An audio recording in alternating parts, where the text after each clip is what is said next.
Hill Farm of Hawesville, Kentucky. And so this is part 2 of our Raising Goat Kids series. Our first video, part 1, was on the warming barrel and how we set up our stall in preparation for kidding season. And so this video will be about some of the medications and supplies you will need to have on hand and we have utilized in the past 10 years of raising goats. So if you missed the first video, part 1, that is on our YouTube channel, and you can access it there. So I'm going to just go through the things that we have found to be helpful on raising goat kids. And so the first thing I'm gonna lay down is just some of the basic necessities. The obvious things that you're going to need. So the first thing I have down is wood shavings. So pine shavings, we use those in all of our livestock situations. We keep them on hand daily, and we utilize them in our homesteading life. And so when we go to prepare for our kids, I make sure to have 2 or 3 bags just to be able to have on hand. And so I want to talk about why I use those. And so we know that there are some people that use straw or they use hay, and I have used those in the past when I've needed something right away and I haven't had the shavings. But when you go to clean up the mess or what have you, the straw makes it a lot more difficult to get everything out, and so does the hay. The pine shavings are a little bit easier to manage and clean out when it's time for you to go ahead and clean out those stalls. And I feel like the pine shavings aren't as dusty and maybe full of mold or what have you for the kids. And so what do you want to add? And whenever you have a baby goat, you have to get ready for it. Yes, and that's what we're preparing, and we're helping other people, right? Mm-hmm. Okay. And so pine shavings is definitely one of those things you'll want to have on hand. Another thing that you'll want to have on your checklist, especially if your goats are kidding during the wintertime, is a heat lamp. Okay? We have heat lamps to get them to get them warm, don't we? Yeah. And so a heat lamp is definitely one of those things you'll want to have on hand during the wintertime, plus extra bulbs in case some of them are to go out. And so in my last video, the warming barrel, I just showed you how we implement the heat lamp in our kidding stall. So I want you all to be cautious when you're hanging this up and when you're using a heat lamp. They are a fire hazard. And so, you need to tie again to make sure that heat lamp is secure. You need to make sure that it's out of the reach of your goats. And you need to make sure that, it's anchored to a stable object to keep it from falling, okay? Zip ties are a good thing. I use hay string. I make sure to tie the cord. And so if I need to dive into that a little bit further, I can. But this is just a cautionary warning to make sure that you've got your heat lamp tied very well and it's very secure in whatever setting you're using. Another thing that you're going to need and that we have to implement on our farm because our goats are selenium deficient is Bossy. Okay, so this is a selenium injectable supplement that you can use and have on hand, especially when your farm is deficient in selenium. So why do we use this? Okay, so there are times that your doe can kid, and the baby may be weak. You may experience the kid unable to stand, to put weight on its legs. And a lot of this time is an indication of white muscle disease, which is indicative of a selenium deficiency. And so we use the injectable on our does about a month prior to giving birth to help with that deficiency. You can also get oral supplementation, which I think is a better route, especially if you're giving it to a baby goat, because that toxicity window is very, very small when using selenium, and so you need to make sure that you're getting the correct amount based on poundage. Okay, and so Bossy is by prescription only. You have to get it from your vet. The oral supplement you can get from maybe your local farm store or offline. Another thing you're going to need is syringes. Okay, so some of these medications that I'm talking about are injectable medications. So you need syringes and you need needles on hand. Another one that you may need is uterine boluses. Okay, these are for cows, as you can see. We've had a couple of does in the past that have experienced difficulty kidding, and I've had to help them, help pull the kid or help in the birthing process. And so when you're doing that, you need to make sure that your hands are clean, the area is clean, because you can introduce bacteria and other things into their uterus that will cause infection or problems later on down the line. So with the uterine bolus, that helps their body clean out and prevents bacteria from growing. It is an antiseptic, and so it's just kind of like a preventative. And so if you're this was recommended to me by my vet. So if you're using a cattle bolus, you're going to break it in half and use just one half on your goat.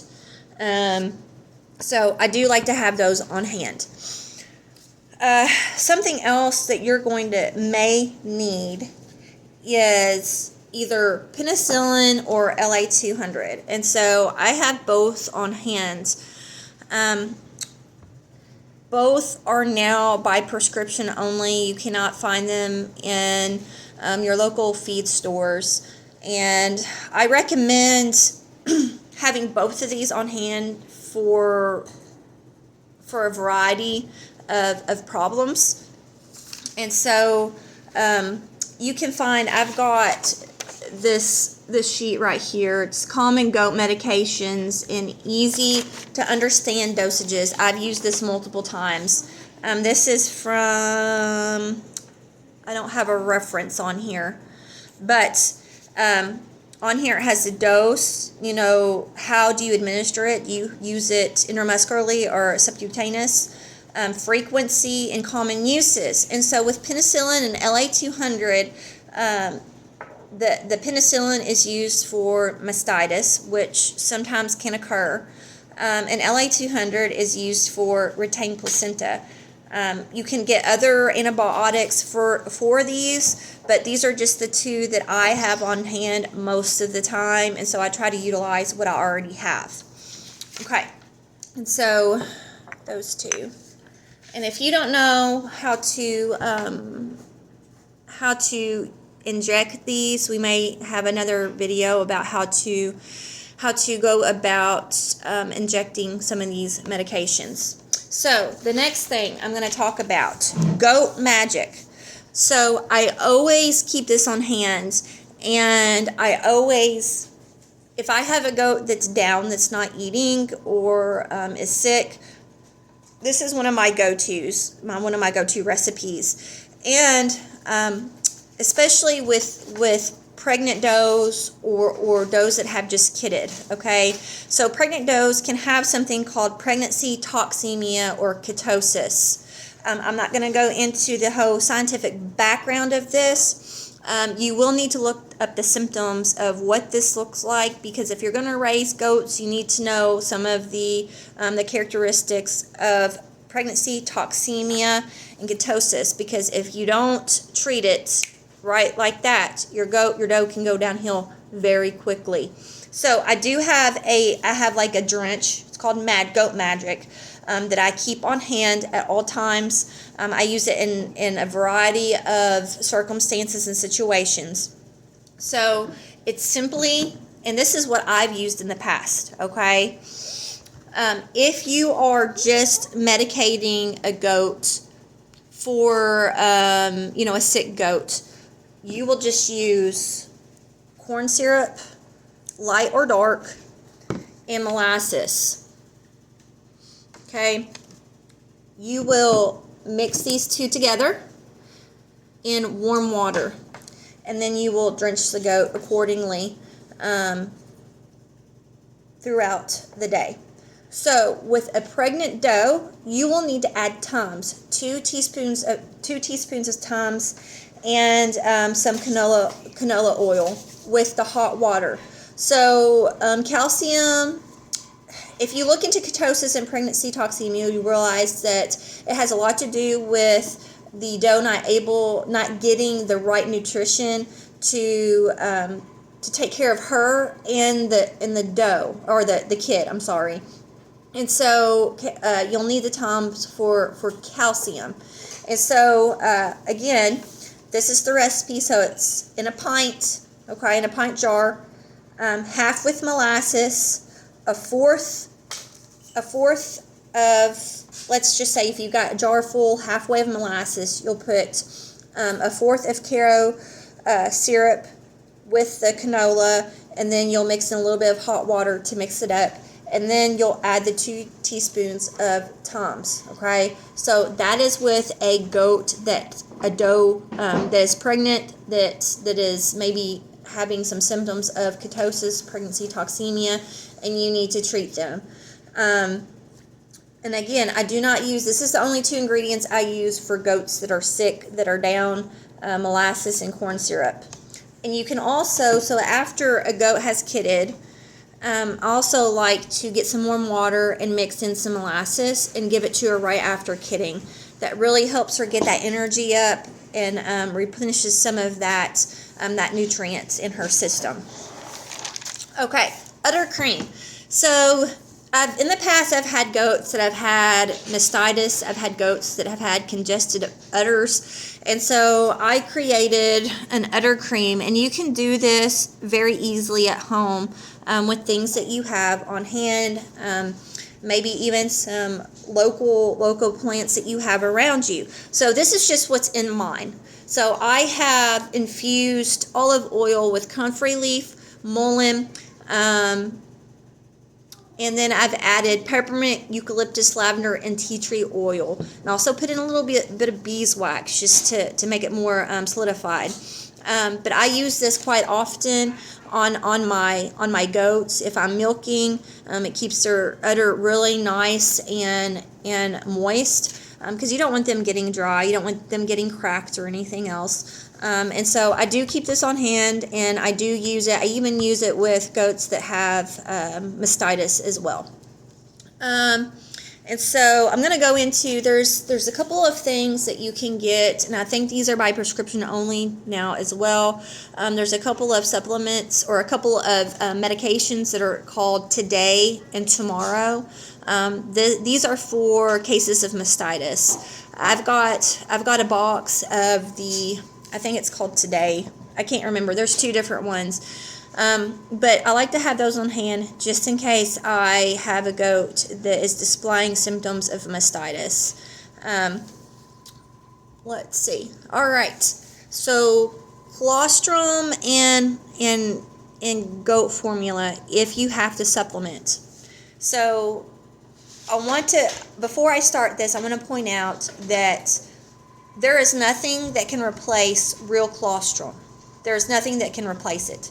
That's why I always keep some in the freezer in case I have an issue with a doe that's not, there can be multiple different situations. But I keep it on hand just in case.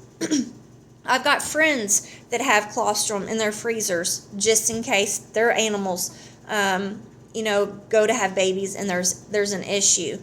So I do highly suggest that you find somebody that has some on hand. You can make your own. There is a recipe that you can make your own colostrum. I have not personally used this, but I'm just trying to be helpful and maybe give you some other options in case you're in a situation that that has you using something other than real colostrum. And so this one, and I try to use, I'm very lucky because I have friends. I have a friend that has a cow, and so my access to fresh cow's milk is there, and I do store it in the freezer as well as much as I can. So this recipe for homemade colostrum: 25 ounces of cow's milk, 1 beaten egg. Now keep in mind, this egg needs to be farm fresh, not the store bought. Go find a friend that has some chickens and has a fresh egg. A fresh farm egg contains a whole lot more nutrients than one that you buy at the store. And just to let you in on that, I had a calf with scours several years ago. My vet said, go get a couple of farm. It has to be farm eggs. Don't buy those from the store. It has to be farm fresh eggs, and put it in their bottles, and it will keep them from scouring. That is why it's because that egg contains a lot of nutrients. It contains a lot of beneficial bacteria and things that help their body to stabilize. So it has to be, you have to have cow's milk, 1 beaten farm fresh egg, 1 teaspoon of cod liver oil, 1 teaspoon of glucose sugar, and mix that all together and give it to the kid. Again, I have not personally used that. I'm just giving you some options if there comes an event where you don't have, something happens to your doe or what have you. Also, I also suggest, if you have to bottle feed.